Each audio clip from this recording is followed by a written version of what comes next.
Breaking news મળી રહ્યા છે। રાજ્યમાં કમોસમી માવઠાનો માર યથાવત રહેશે। 3 દિવસ સૌરાષ્ટ્ર કચ્છમાં માવઠાની વધુ અસર જોવા મળશે। રાજ્યના હવામાન વિભાગે આગાહી કરી છે। 48 કલાક ભારે પવન સાથે વરસાદની આગાહી કરવામાં આવી છે। 3 દિવસ વરસાદી માહોલ ઉપર જે રીતે ઉકળાટ પણ જોવા મળશે। વરસાદી ટ્રફ પસાર થતો હોવાથી માવઠાનો માર જોવા મળશે। 13 મેના સામાન્યથી મધ્યમ વરસાદની આગાહી કરવામાં આવી છે। આગામી 7 દિવસમાં 3 થી 5 ડિગ્રી તાપમાન વધશે। जो वर्तमान परिस्थिति है उसमें एक ट्रफ लाइन है जो कि सौराष्ट्र से ईस्ट सेंट्रल अरेबियन सी तक है। उसकी वजह से जो आने वाला वेदर है 2 दिन तक हम थंडरस्टॉर्म एक्सपेक्ट कर रहे हैं आइसोलेटेड प्लेसेस में। डे 1 में हम 40 to 50 किलोमीटर पर आवर की स्पीड से विंड स्पीड एसोसिएटेड रहेगी और डे 2 में 30 से 40 किलोमीटर पर आवर की स्पीड से रहेगी। रेनफॉल भी हमने isolated light to moderate rain 3 दिन रखा है। सौराष्ट्र कच्छ और गुजरात रीजन दोनों में रखा है। तो टेम्परेचर का जहाँ तक सवाल है, मैक्सिमम टेम्परेचर जो अगले आने वाले 7 दिन हैं उसमें वो ग्रेजुअली 3 से 5 डिग्री लाई जाने की संभावना है।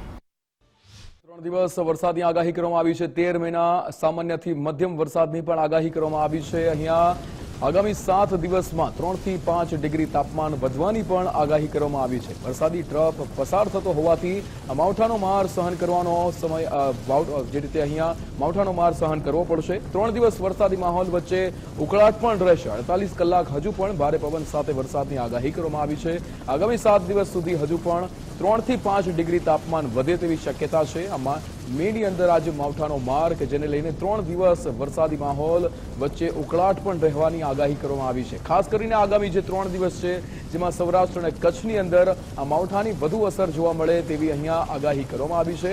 કમોસમી માવઠાનો માર એ મે મહિનાની અંદર હજુ પણ આગળના 3 દિવસ એ યથાવત રહેશે।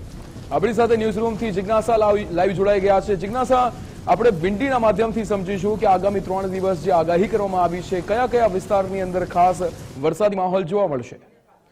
બિલકુલ વિક્રમ, આમ પણ છેલ્લા 1 અઠવાડિયાથી જે પ્રકારે રાજ્યમાં વાદળછાયું વાતાવરણ જોવા મળી રહ્યું છે, દક્ષિણ ગુજરાત હોય, ઉત્તર ગુજરાત હોય, સૌરાષ્ટ્ર હોય કે કચ્છ હોય, પરંતુ આ બધાની વચ્ચે ગઈકાલે જેમ રાજ્યમાં જૂનાગઢ અને પોરબંદર જિલ્લો છે એ સૌથી અસરગ્રસ્ત રહ્યા હતા અને ત્યાં 3 થી 4 જે વરસાદ નોંધાયો હતો, 3 થી 4 ઇંચ જેટલો, અને સાથે ભારે પવન પણ ફૂંકાયો હતો। પરંતુ હજુ પણ આગામી 7 દિવસ સુધી આ જ પ્રકારનું રાજ્યમાં વાતાવરણ રહેવાનું છે। ભારે પવન ફૂંકાવાની સાથે વરસાદની પણ આગાહી હવામાન વિભાગે વ્યક્ત કરી છે। આ કમોસમી વરસાદ રહેવાનો છે, પરંતુ આજે પણ રાજ્યના મોટાભાગના અલગ અલગ જિલ્લાઓમાં ભારે પવનની સાથે વરસાદની આગાહી હવામાન વિભાગે વ્યક્ત કરી છે। વિંડીના માધ્યમથી સમજીએ કે આજે કયા કયા વિસ્તારોમાં વરસાદ રહી શકે છે। આ તમામ જે વિંડીના માધ્યમથી સમજી રહ્યા છે કે ગઈકાલે જૂનાગઢ અને પોરબંદર જિલ્લામાં વાદળછાયું વાતાવરણ હતું, પરંતુ બપોર પછી કમોસમી વરસાદની શરૂઆત થઈ હતી અને આજે પણ જે જિલ્લા અસરગ્રસ્ત થવાના છે તેમાં દ્વારકા, જામનગર, સલાયા, પોરબંદર, જૂનાગઢ અને ભાણવડ, ગોંડલ, રાજકોટ અને મોરબી સુધીના તમામ વિસ્તારો છે અસરગ્રસ્ત રહેવાના છે। એટલે કે સૌરાષ્ટ્રનો આખો પટ્ટો છે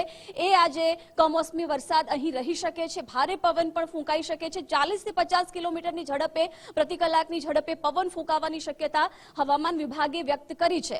અને ન માત્ર આટલું જ, પરંતુ આગળ જતા એની અસર છે એ ઉત્તર ગુજરાતમાં પણ જોવા મળવાની છે। એટલે કે મહેસાણા છે, બનાસકાંઠા સહિતના જે વિસ્તારો છે, સાબરકાંઠામાં પણ અહીં આ અસર જોવા મળવાની છે। એટલે કે ભારે પવન સાથે વરસાદ અહીં પણ રહેવાનો છે। જો કે મધ્ય ગુજરાત પર અને ખાસ કરીને દક્ષિણ ગુજરાત પર તેની ઓછી અસર વર્તાશે, પરંતુ કચ્છથી લઈને સૌરાષ્ટ્ર અને ઉત્તર ગુજરાતમાં તેની અસર વર્તાવાની છે। આ આખો પટ્ટો છે કે ત્યાં કમોસમી વરસાદ રહેવાનો છે। સાથે તાપમાનની વાત કરીએ તો તાપમાન છે એ 3 થી 5 ડિગ્રી ઓછું જોવા મળશે, પરંતુ ચોક્કસથી ગરમીમાં થોડીક રાહત પરંતુ ઉકળાટ પણ રહેશે, કારણ કે ભારે બફારો અહીં જોવા મળશે। કમોસમી વરસાદ આ રહેવાનો છે, જેના કારણે ખેડૂતોમાં અત્યારે સૌથી વધારે ચિંતા છે, કારણ કે આ કમોસમી વરસાદ છે, માવઠું છે, જેના કારણે ખેડૂતોની ચિંતા વધી છે।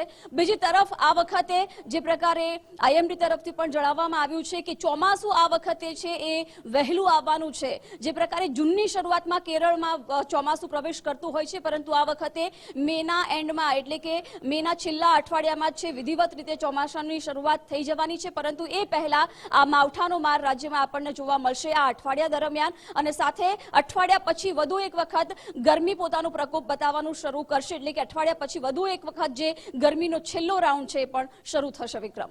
બિલકુલ જિજ્ઞાસા, સમગ્ર માહિતી સાથે જોડાવા બદલ આપનો આભાર.